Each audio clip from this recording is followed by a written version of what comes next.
Sekarang kita menyaksikan bagaimana tipu daya itu sudah terjadi. Indikatornya ada 3, cirinya ada 3 kata Rasulullah. Yang pertama, yukadzabu fiha as-shadiq. Orang yang berkata jujur, orang yang berbuat benar didustakan.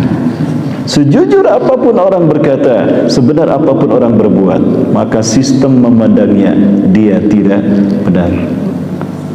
Banyak orang yang jujur ditangkap dan dipenjara, padahal dia jujur, hanya karena bertentangan dengan kekuasaan. Sudah terjadi Bunda?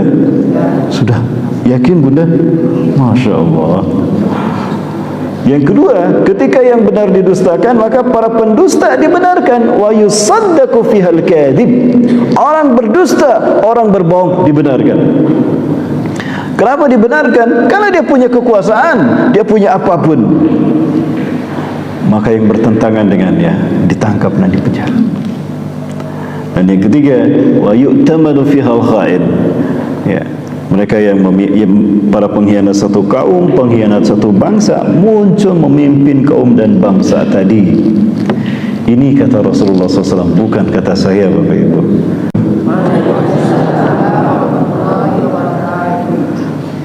Alhamdulillahilladzi hadana li hadza wa ma kunna linahtadiya laula an hadanallah. Laqad ja'at rusulu rabbina bil haqq wa nudu an tilkumul jannatu urithumuha bima kuntum ta'malun. Asyhadu an la ilaha illallah wahdahu la syarika lahu wa asyhadu anna Muhammadan abduhu wa rasuluhu la nabiyya ba'dahu. Allahumma shalli wa sallim ala habibina wa nabiyina Muhammad ibn Abdullah wa ala alihi wa ashabihi wa mawalah. Ma syaa Allahu kan wa ma lam yasha lam yakun wa la haula wa la quwwata illa billah. Qala Allah ta'ala fi kitabihil karim bi qawlihi yahtadil muhtadun. A'udzu billahi samil alim minasy syaithanir rajim min hamzihi wa nafthihi wa nafthihi. Ya ayyuhalladzina amanu taqullaha haqqa tuqatih wa la tamutunna illa wa antum muslimun. Wa qala ta'ala fi ayatin ukhra wa tazawwadu fa inna khairaz zadi taqwa wattaquni ya ulil albab. Wa qala Rasulullah sallallahu alaihi wasallam wa huwa shadiqul wa'dil amin.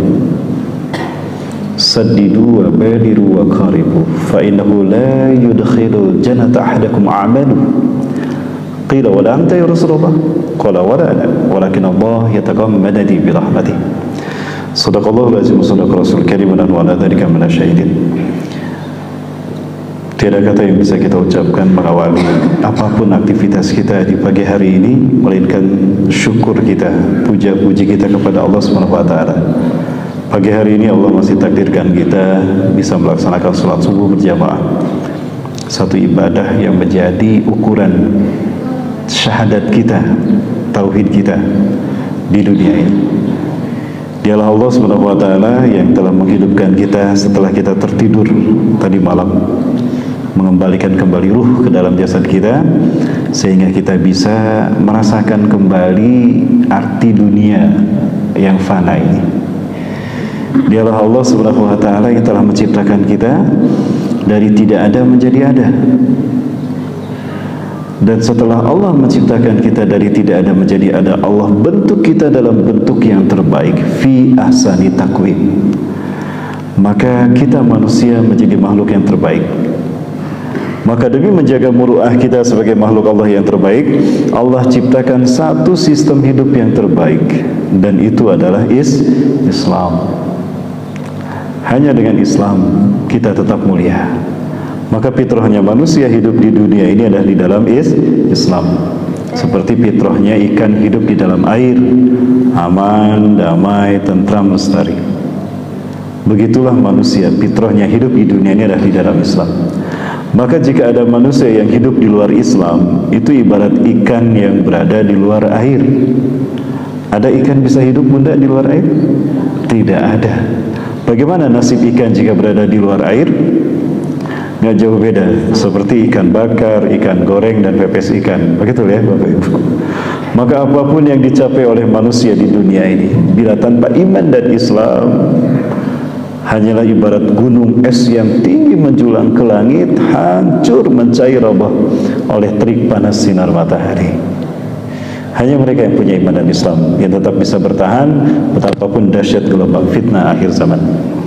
Salawat dan salam semua tercurah selalu pada uswah dan kedua kita Rasulullah Muhammad sallallahu alaihi wasallam. Nabi dan Rasul yang diutus ke tengah-tengah kita, menjadi isyarat betapa dekat kejadian hari kiamat. Beliau dalam sebuah hadisnya mengatakan, "Bu'ithu ana wasah kahatain." Jarak diutusnya aku dengan kiamat seperti ini, Bapak Ibu. Jadi ketika beliau diutus, jarak beliau diutus dengan kiamat seperti telunjuk dan jari tengah. Rasulullah mengisyaratkan dengan dua jarinya begini. Ya, Rasulullah merenggangkan sedikit. Ya. Rasulullah SAW mengatakan antara aku diutus dengan kiamat seperti ini 14 abad yang lalu, 1400 tahun yang lalu. Hari ini kita mau bilang apa, Bapak Ibu? Antara kita dengan kiamat, saya melipat jari tengah saya, Bapak Ibu. Hati-hati, waspada, jangan-jangan kita berada di pintu gerbang kiamat. Ya.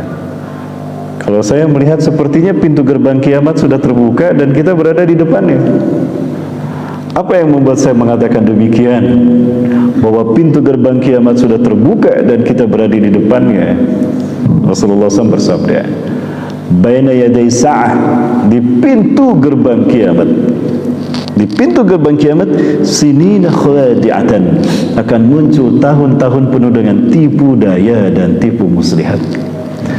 Kalau kita merasakan tahun-tahun kita penuh dengan drama tipu daya, drama tipu muslihat, berarti kita berada di depan pintu gerbang kiamat.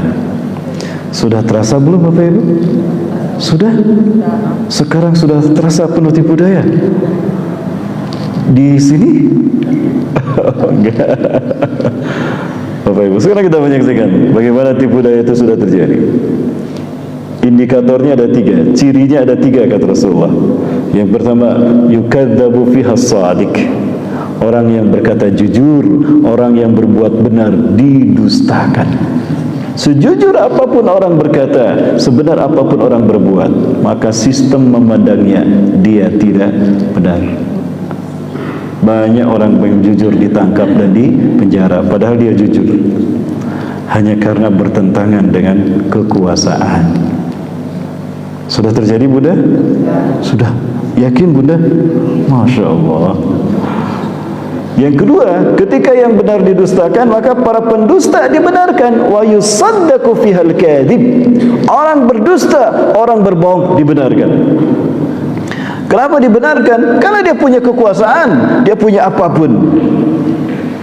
Maka yang bertentangan dengannya ditangkap dan dipenjara. Dan yang ketiga, wa yu'tamadu fihal kha'in.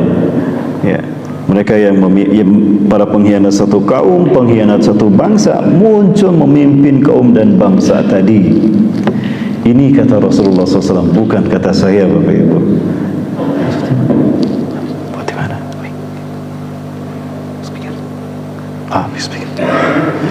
Baik Bapak Ibu yang dirahmati Allah Subhanahu wa taala, dari 3 hal tadi mana yang belum terjadi, Bapak Ibu? Orang berkata jujur didustakan, orang berkata benar berbuat benar dibohongi. Sudah terjadi? Sudah. Sebaliknya, yang bohong, yang dusta dibenarkan. Sudah terjadi? Para pengkhianat satu kaum, satu bangsa memimpin bangsa tadi? Sudah, Bapak Ibu. Pak, yang jawab Ibu nih. Tiga-tiganya sudah terjadi, berarti kita berada di pintu gerbang kiamat. Ya. Kapan kiamat terjadi? Hanya Allah yang tahu. Hanya Allah yang tahu. Rasulullah SAW sendiri tidak tahu kapan kiamat terjadi. Apalagi saya, Ustaz akhir bulan. Ustaz akhir bulan, Ustaz akhir zaman, Bapak Ibu. Akhir bulan sekarang, Bu. Ya, Bapak Ibu yang dirahmati Allah Subhanahu wa taala, malaikat Jibril suatu hari datang menyerupai laki-laki. Kata Umar bin Khattab, "Bainama nahnu julusan 'inda nabiyina Muhammad sallallahu alaihi wasallam." Tatkala kami duduk bersama Nabi sallallahu alaihi wasallam, ittala 'alaina rajulun. Tiba-tiba datang seorang laki-laki kepada kami. Sadidu bayadi thiyab, putih cemerlang pakaiannya. Sadidu sawadi sya'r, hitam mengkilau rambutnya sebahu. Lalu orang itu datang masuk ke dalam. La nura min athari safar, tidak terlihat pada wajahnya bekas perjalanan jauh. Kalau orang perjalanan jauh berkeringat, kelihatan kusam wajahnya. Ini tidak, bersih wajahnya. Terima kasih. Baik. Ya. wajahnya bersih. Wala na'rifu min ahadin man huwa, kami tidak kenal siapa beliau. Enggak kenal siapa beliau ini. Ya. Lalu duduk di depan Rasulullah SAW, kedua lututnya dikenakan pada lutut Rasulullah SAW. Bertanya, akhbirni anil iman, beritahukan kepadaku apa itu iman. Dijawab rukun iman yang 6 sama Rasulullah. Antu'mina billahi wa bi malaikatihi wa bi kutubihi wa bi rusulihi wa bil yaumil akhir wa bil qadri khairi wa syarri. Ya, sadaqta ya Rasulullah. Kok membenarkan? Katanya tanya, kok malah membenarkan? Berarti dia sudah tahu jawabannya. Kata Umar, fa'ajibna lahu, kami heran kepadanya. Yas'aluhu wa yusaddiqu, dia bertanya tapi kok membenarkan? Siapa nih orang? Kami tidak kenal. Tiba-tiba datang duduk di depan Rasulullah SAW. Yang kedua, akhbirni anil Islam, beritahukan kepadaku apa itu Islam. Maka kemudian Rasulullah bersabda, anta syahada ilaha illallah wa anna Muhammad Rasulullah wa tuqimus salata wa tu'tiyaz zakat wa tasuma ramadan wa tahujjal baita man istata'ta ilaihi sabila. Sadaqta ya Rasulullah. Membenarkan lagi. Ngetes ini sama Rasulullah. Ya. Yang ketiga, akhbirni anil ihsan, beritahukan kepadaku apa itu ihsan. Ya, apa itu ihsan? Rasulullah SAW menjawab, an ta'budallah ka'annaka tarah, fa in lam takun tarah fa innahu yarak. Engkau beribadah kepada Allah seolah-olah engkau melihat Allah, tapi jika engkau tidak melihat Allah, yakini Allah melihatmu. Sadaqta ya Rasulullah, benar Anda ya Rasulullah. Heran kami. Kemudian yang keempat, dia bertanya, mata taqumus sa'ah, kapan kiamat terjadi? Orang itu tanya Rasulullah SAW, kapan kiamat terjadi? Rasulullah SAW tersenyum, lalu menjawab, man mas'ulu bi'adami minas sa'il, yang ditanya tidak lebih tahu dari yang bertanya. Kita sama-sama tidak tahu. Yang pernah Rasulullah SAW sampaikan tentang kiamat, ini pun pengetahuannya dari Allah tentang tanda-tandanya. Yang pertama, kiamat akan terjadi hari Jumat. Sekarang hari apa Bapak Ibu? Hari Senin. Senin, Selasa, Rabu, Kamis, Jumat. Oh, 5 hari lagi. Hari Jumat. Kiamat akan terjadi hari Jumat. Jumat kapan? Kita tidak tahu. Ya, hanya Allah yang tahu. Kiamat akan terjadi ketika tidak terdengar lagi suara azan di muka bumi. La taqumus sa'atu hatta la yuqala fil ardi Allahu Allah. Tidak akan terjadi hari kiamat sehingga tidak terdengar orang mengucapkan Allahu Akbar. Artinya orang akan dilarang mengumandangkan suara azan. Sudah terjadi belum? Ada pejabat melarang azan dikumandangkan pakai speaker. Pejabat itu kiamat duluan. Amin. Gak akan terdengar nanti orang mengumandangkan azan. Suara indah melaungkan azan itu terdengar sampai ke arsy Allah. Ya. Yang ketiga, kiamat akan terjadi ketika tidak lagi ada Quran di dunia, sampai Quran dicabut dari orang-orang penghafal Quran. Maka akan terjadi, kata ulama, ada beberapa ulama mengatakan akan terjadi orang sholat lupa langsung pada Al-Quran. Sudah sholat kayak tadi, ghairil maghdubi alaihim waladdallin, amin. Aman, baca surat. Tabarakalladzi biyadihil mulku wa huwa ala kulli syai'in qadir, alladzi khalaqal mauta wal hayata liyabluwakum ayyukum ahsanu amala wa huwal azizul ghafur. Selesai sampai ruku, sujud. Bangun dari ruku rakaat kedua, Allah cabut hafalan Quran dari manusia. Lupa imam sama surat Al-Fatihah. Imam mau baca Al-Fatihah, Allahu Akbar,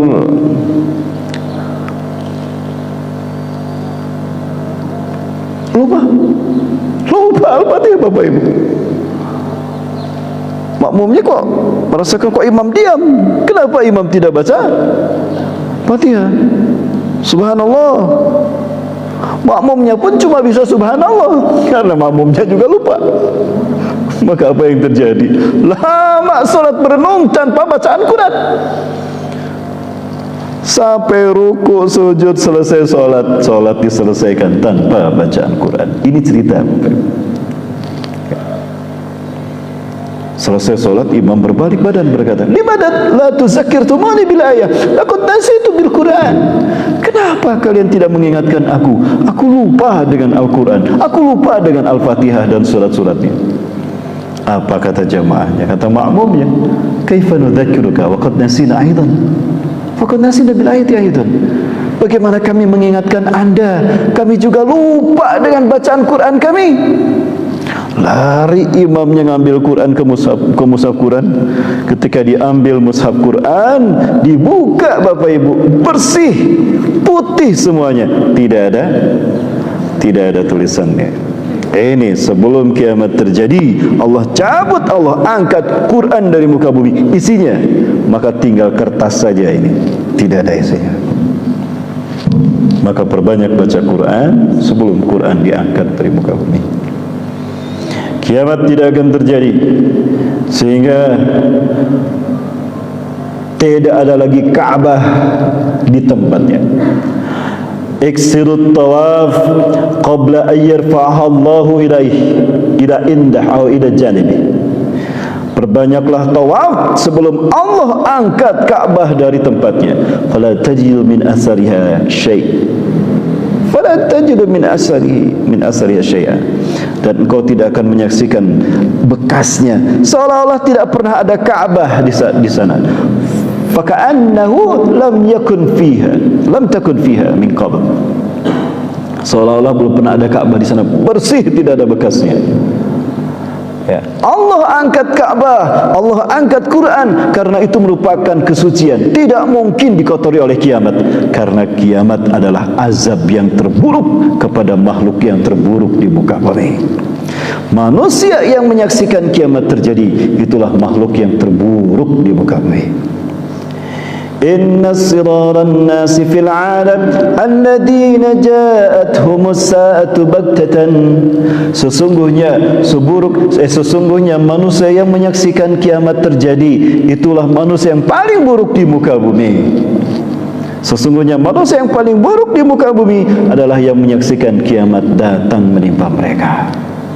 Laulal bahaim, andai kata tidak ada binatang ternak yang membutuhkan air minum, lama tumtiru, Allah tidak akan menurunkan hujan kepada mereka.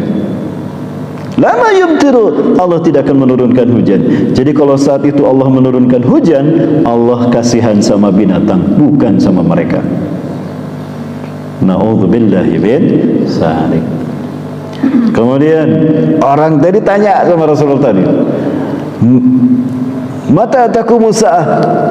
Aku tidak lebih tahu daripada engkau yang bertanya. Lalu apa kata orang tadi? Akhbirni an asyratiha. Beritahukan kepadaku apa tanda-tanda kiamat yang akan terjadi. Beliau mengatakan, antalidal ammatu rabbataha. Apabila seorang budak melahirkan majikannya, itu tanda kiamat akan terjadi. Kira-kira apa maksudnya bunda? Budak melahirkan majikan. Anak memperlakukan ibu seperti pembantu. Anak nyuruh ibu-ibu, "Ibu, tolong lakukan ini, Bu. Mana ini, Bu?" Begitu ya, Bu? Sudah terjadi, Bu? Sudah. Kok banyak yang sudah tidak di sini, Bu? Ya. Anak memperlakukan orang tua seperti pelayannya, seperti pembantunya. Apabila ini terjadi, itu tanda kiamat telah dekat. Ini takwil yang pertama. Ada juga yang mengatakan para pekerja ya dinodai oleh majikannya, maka mengandung dan melahirkan anak majikannya. Banyak TKW seperti itu ya. Ada? Ada jadi seperti itu. Bapak Ibu rahmati Allah. Ya, kemudian tara ra'i al-ghanam al-masakin yaskununa fi makanin murtafi yatatawwaluna fil bunyan hatta 'ala fawqa al-jabal. Anda akan menyaksikan para pengembala kambing yang miskin di tanah Arab, tanpa alas kaki, telanjang dada, hanya sarungan saja, akan tinggal di gedung-gedung bertingkat. Mereka akan berlomba-lomba mendirikan gedung dan bangunan tinggi mengalahkan tingginya gunung. Lihat tanah Mekah sekarang Bapak Ibu, bangunan-bangunan tinggi mengalahkan tingginya gunung. Masjidil Haram kalah sama tingginya bangunan tadi. Sudah terjadi kan Bapak Ibu? Nah, terjadi. Tanda yang lain, Rasulullah SAW pernah sabdakan, la taqumu sa'atu hatta tara ardul arabi burujan wa anhara. Kiamat tidak akan terjadi sehingga kalian menyaksikan tanah Arab akan kembali hijau berpadang rumput. Dulu tandus, dulu gersang. Apabila kamu menyaksikan tanah Arab kembali hijau berpadang rumput, lalu muncul sungai-sungai di sana, itu pertanda kiamat telah dekat. Allahu Akbar. Bapak Ibu yang diberkati Allah, saya perlihatkan pada Bapak Ibu apa yang saya saksikan di tanah suci Mekah, di Madinah dan di sekitarnya Bapak Ibu. 2018 seperti biasa tugas saya membawa jamaah umroh plus Palestina, Mesir, Jordan, kita keliling ke negeri para nabi. Bapak Ibu, saya perlihatkan pada mereka tanda-tanda kiamat telah dekat. Salah satunya ini Bunda, Bapak Ibu sih bisa saksikan.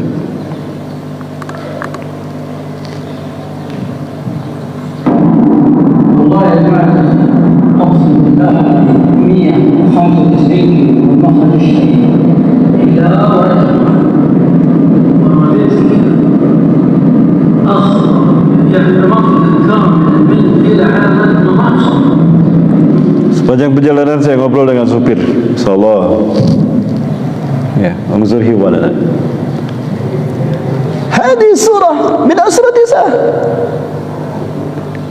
Hadis surah tad'u ala sidqi qauli Nabi Muhammad SAW. Lihat pemandangan ini. Ini semua merupakan tanda kiamat telah dekat. Dulu kami tandus, gurun, tidak ada rumput. Sekarang padang rumput, sungai-sungai ada di mana-mana. Bapak Ibu lihat Tabuk. Bapak Ibu lihat Tabuk, gak ada kesan gudung pasirnya. Seperti di kita saja, ada kebun, ada sungai, ada ikannya. Bukankah ini tanda kiamat telah dekat? Kata Rasulullah SAW, tidak akan terjadi kiamat sehingga tanah Arab kembali hijau dan berpadang rumput. Bapak Ibu, ini saya lihat sendiri. Perjalanan kami dari Jeddah ke Madinah. Sebelum ke Mekah, kami landing di King Abdul Aziz Airport International. Kami dari Jeddah ke Madinah karena kita ingin mengejar arba'in, salat 40 waktu. Walaupun tidak sempat karena waktu kita cuma sebentar kita berada di Madinah Bapak Ibu ya.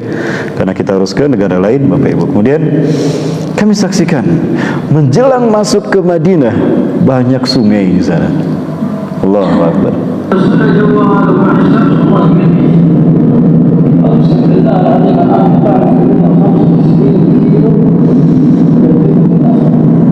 لحد الآن أقسم بالله ما في مكان صلى الله عليه وسلم.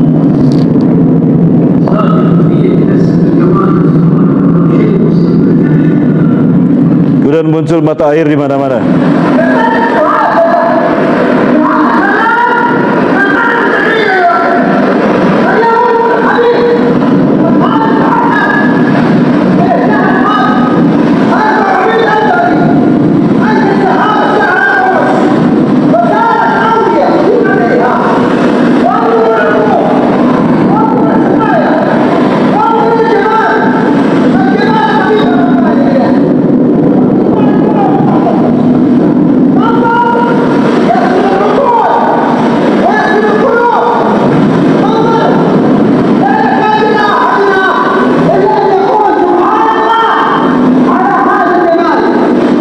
Tanda kekuasaan Allah.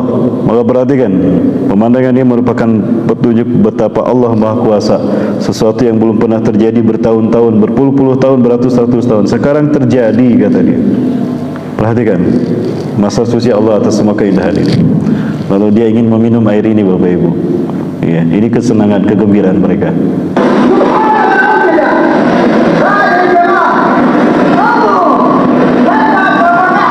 Perhatikan bagaimana saya meminum air ini.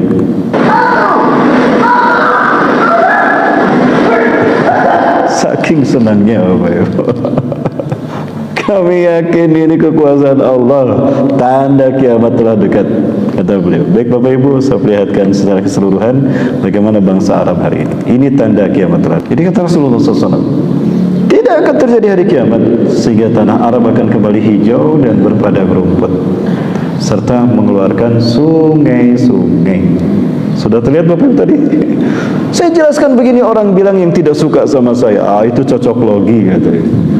Selesai Bapak Ibu. Satu kata untuk menghalang-halangi manusia dari kebenaran Al-Quran dan Sunnah. Yang saya hormati dan saya muliakan karena Allah, Bapak Ketua Dewan Kemakmuran Masjid Jami Ladang Lawe di wilayah Banu Hampu. Betul, Banu Hampu? Ya. Pak DKM bersama jajarannya yang saya hormati dan saya muliakan karena Allah, Nenek Mama, para datuk, Nenek Mama yang dirahmati Allah, hadirin kaum muslimin rahimakumullah. Mohon maaf saya tidak bisa bahasa Minang Bapak Ibu. Betapapun datuk saya dari sini, dari Agam, dari Bukit Tinggi, Sungai Puah. Nah, Sungai Puah, Kapolokoto, datuk saya. Datuk saya meninggal saya kelas 3 SD. Datuk saya mengembara ke Bandung tahun 1928. Nama beliau saya tanya, siapa nama Datuk? Datuk namanya, malu saya menyebutkannya, Sultan Kale Rajo Ameh. Kaya Rajo Ameh. Sultan Kale Rajo Ameh, itu nama datuk saya. Beliau seorang ahli pandai besi, karena daerah kampung kami terkenal pembikin perkakas, pembikin apapun ya, dari besi Bapak Ibu.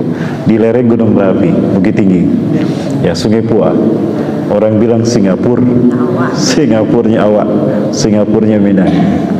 Tapi sedih saya tidak bisa bahasa Minang Bapak Ibu. Saya ditanya pakai bahasa Padang, saya tidak ngerti. Cuma satu yang saya bisa dari Padang, makan nasi Padang, itu saya bisa.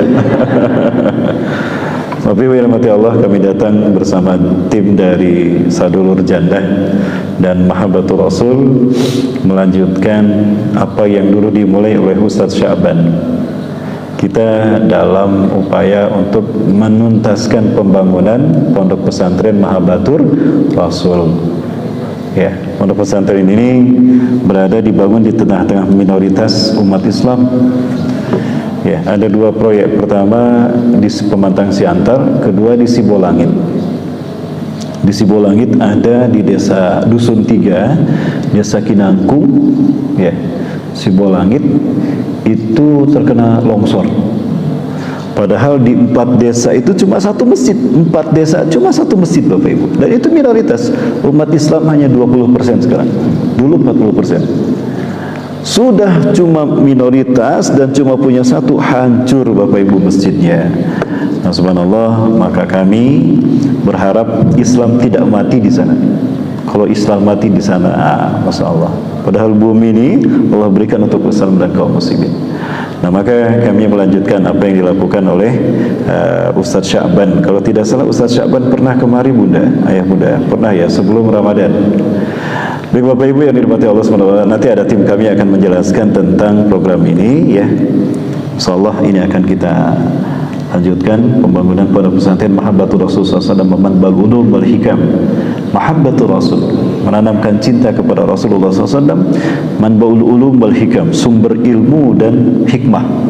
Pematang Siantar ya. Kami sudah 3 kali tidur di Pematang Siantar.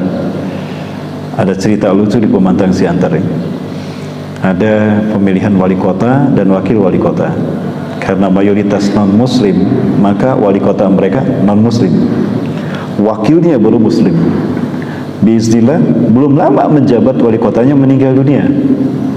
Ketika wali kota meninggal dunia, maka wakil naik menjadi wali kota PLT. Selesai masa jabatan, dipilih lagi wali kota yang baru. Wali kota dari yang non-muslim juga, wakilnya muslim, meninggal lagi Bapak Ibu. 2 kali berturut-turut wali kota yang non-muslim meninggal, maka muslim lagi yang memimpin. Yang ketiga, takut mereka menjadi wali kota. Takut mereka menjadi wali kota. Silakan, tidak percaya, saya ngobrol langsung dengan orang sana, dengan warga sana. Bismillah, subhanallah. Ya, kalau nggak ada yang mau jadi wali kota di sana, biar saya jadi wali kota. Berarti saya harus pindah ke Pemantang Siantar. Itu Bapak Ibu rahmatullah. Nah, ini Ustaz Sa'ban, beliau adalah alumnus Mesir. Beliau orang faqih, ahli Quran tafsir, hadis ya. Beliau mencoba untuk menghidupkan Islam di sana dengan menghadirkan para penghafal Quran, para ahli Quran dan hadis. Insyaallah syiar Islam kita tegakkan di sana.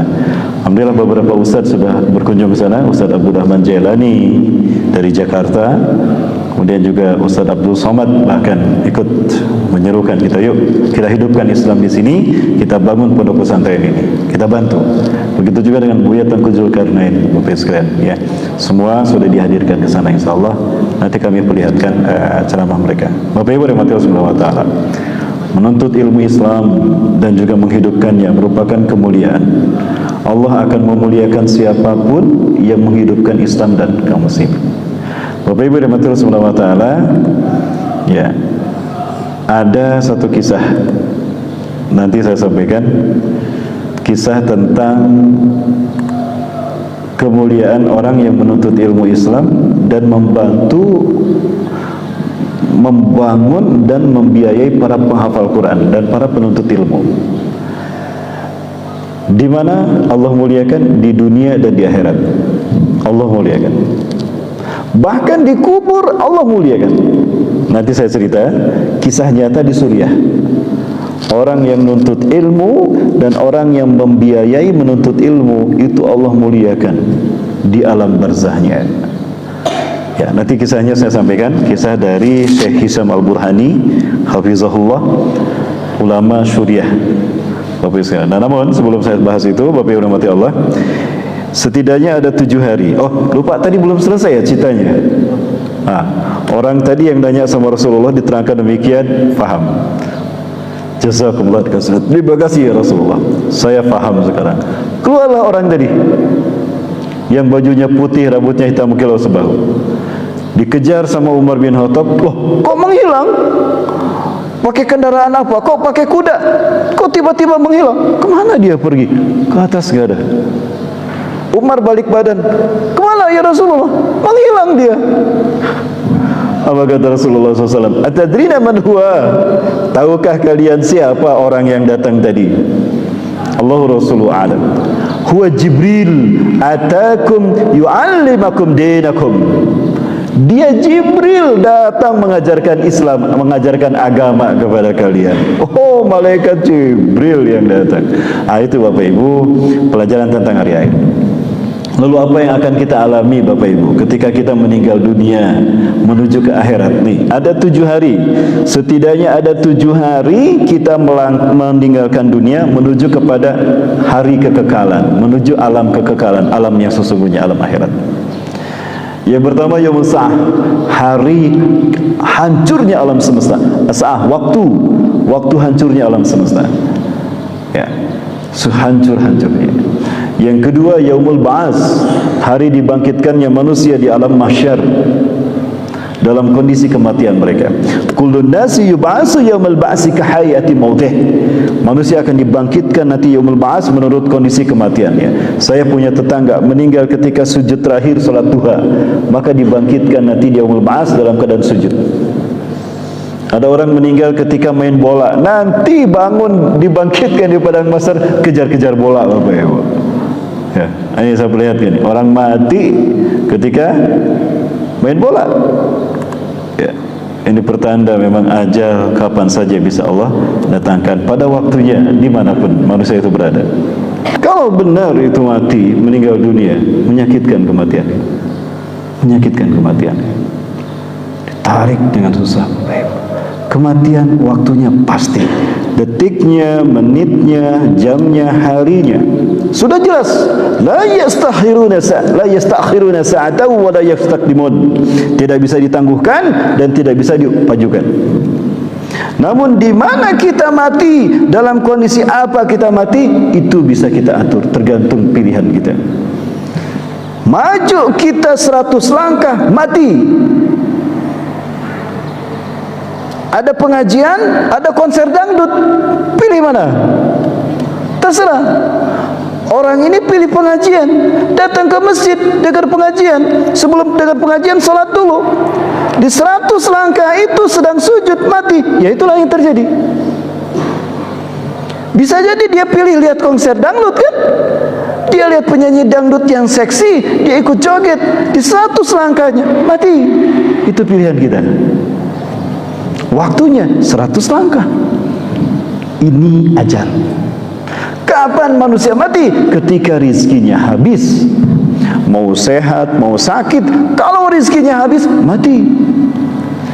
Bapak Ibu, konon malaikat maut tiap hari datang menjenguk kita 70 kali seharinya, sehari semalam.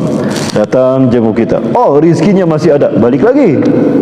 Ditengok lagi. Oh, rizkinya masih ada, balik lagi. Balik lagi. Ketika dilihat rizkinya habis, ya dicabut. Sedang apapun yang dilakukan di detik itu, cabut. Loh, tadi ngobrol sama saya, sehat kok. Lah, rizkinya habis. Seperti HP kita.